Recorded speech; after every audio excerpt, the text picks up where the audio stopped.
ఈరోజు బైబిల్ అధ్యయనం అపోస్తలుల కార్యములు 13వ అధ్యాయం 26 నుండి 52 వచనాలు. ప్రార్థన. తండ్రి, మేము మరొక రోజు అనుభవించినందుకు కృతజ్ఞతలు మరియు మీ మాటను అధ్యయనం చేస్తూ మా సమయాన్ని ఆశీర్వదించండి. మమ్మల్ని మీ దగ్గరకు రప్పించమని మేము కోరుతున్నాము. యేసునామంలో ఆమెన్. అపోస్తలుల కార్యములు 13వ అధ్యాయం 26వ వచనం నుండి. సహోదరులారా, అబ్రాహాము వంశస్థులారా, దేవునికి భయపడువారలారా, ఈ రక్షణ వాక్యము మన యొద్దకు పంపబడియున్నది. యెరూషలేములో కాపురముండువారును వారి అధికారులను ఆయననైనను ప్రతి విశ్రాంతి దినమున చదవబడుచున్న ప్రవక్తల వచనములనైనను గ్రహింపక ఆయనకు శిక్ష విధించుట చేత ఆ వచనములను నెరవేర్చిరి. ఆయన యందు మరణమునకు తగిన హేతువేదియు కనబడకపోయినను ఆయనను చంపించవలెనని వారు పిలాతును వేడుకొనిరి. వారు ఆయనను గూర్చి వ్రాయబడినవన్నీయు నెరవేర్చిన తరువాత ఆయనను మ్రానుమీద నుండి దింపి సమాధిలో పెట్టిరి. అయితే దేవుడు మృతులలో నుండి ఆయనను లేపెను. ఆయన గలిలయ నుండి యెరూషలేమునకు తనతో కూడా వచ్చిన వారికి అనేక దినములు కనబడెను. వారిప్పుడు ప్రజల ఎదుట ఆయనకు సాక్షులయ్యున్నారు. దేవుడు యేసును లేపి పితరులకు చేసిన వాగ్దానమును మన పిల్లలకు నెరవేర్చియున్నాడని మేమును మీకు సువార్త ప్రకటించుచున్నాము. అలాగే నీవు నా కుమారుడవు, నేడు నేను నిన్ను కంటిని అని 2వ కీర్తన యందు వ్రాయబడియున్నది. మరియు ఇక కుళ్ళు పట్టకుండా ఆయనను మృతులలో నుండి లేపుటను బట్టి దావీదునకు అనుగ్రహించిన పవిత్రమైన వరములను మీకనుగ్రహింతును, అవి నమ్మకములైనవని చెప్పెను.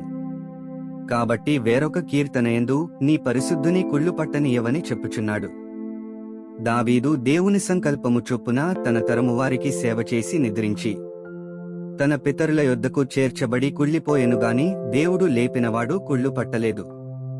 కాబట్టి సహోదరులారా, మీకు ఈయన ద్వారానే పాపక్షమాపణ ప్రచురమగుచున్నదని మీరు మోషే ధర్మశాస్త్రము వలన ఏ విషయములలో నీతిమంతులుగా తీర్చబడలేకపోతిరో ఆ విషయములన్నిటిలో విశ్వసించు ప్రతివాడును ఈయన వలననే నీతిమంతుడుగా తీర్చబడుననియు మీకు తెలియుగాక.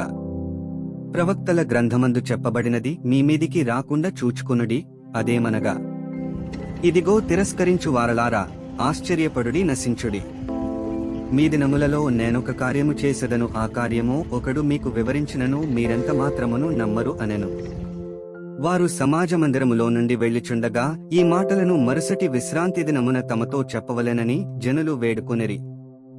సమాజమందిరములోని వారు లేచిన తరువాత అనేకులు యూదులను, భక్తిపరులైన యూదమత ప్రవిష్టులను పౌలును బర్నబాను వెంబడించిరి.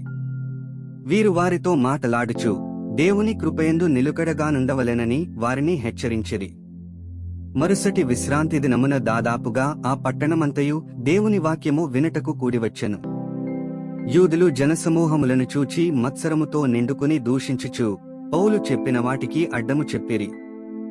అప్పుడు పౌలును బర్నబాయు ధైర్యముగా ఇట్లనిరి, దేవుని వాక్యము మొదట మీకు చెప్పుట ఆవశ్యకమే, అయినను మీరు దానిని త్రోసివేసి మిమ్మును మీరే నిత్య జీవమునకు అపాత్రులుగా ఎంచుకొనుచున్నారు. గనుక ఇదిగో మేము అన్యజనుల యొద్దకు వెళ్ళుచున్నాము. ఏలైనగా నీవు భూదిగంతముల వరకు రక్షణార్థముగా ఉండునట్లు నిన్ను అన్యజనులకు వెలుగుగా ఉంచియున్నాను అని ప్రభువు మాకాజ్ఞాపించననిరి. అన్యజనులు ఆ మాట విని సంతోషించి దేవుని వాక్యమును మహిమపరచిరి.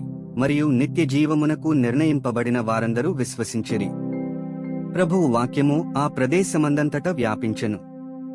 గాని యూదులు భక్తి మర్యాదలు గల స్త్రీలను, ఆ పట్టణపు ప్రముఖులను రేపి పౌలునకు బర్నబాకును హింస కలుగజేసి వారిని తమ ప్రాంతముల నుండి వెళ్లగొట్టిరి. వీరు తమ పాదధూళిని వారి తట్టు దులిపివేసి ఈకునియకు వచ్చిరి. అయితే శిష్యులు ఆనందభరితులై పరిశుద్ధాత్మతో నిండిన వారైరి. 52 వచనాలు చదివియున్నాము. ముగింపు ప్రార్థన. ఓ దేవా, మా విలువైన సమయాన్ని నీ వాక్యాన్ని అధ్యయనం చేసినందుకు ధన్యవాదాలు. మా మార్గాలలో నడవడానికి మరియు మన సత్యాన్ని ఇతరులతో పంచుకోవడానికి మాకు ధైర్యాన్ని ప్రసాదించు. మీ పరిశుద్ధాత్మ మాకు మార్గనిర్దేశం చేస్తూ సర్వసత్యంలోకి మమ్ములను నడిపించునుగాక. ఆమెన్.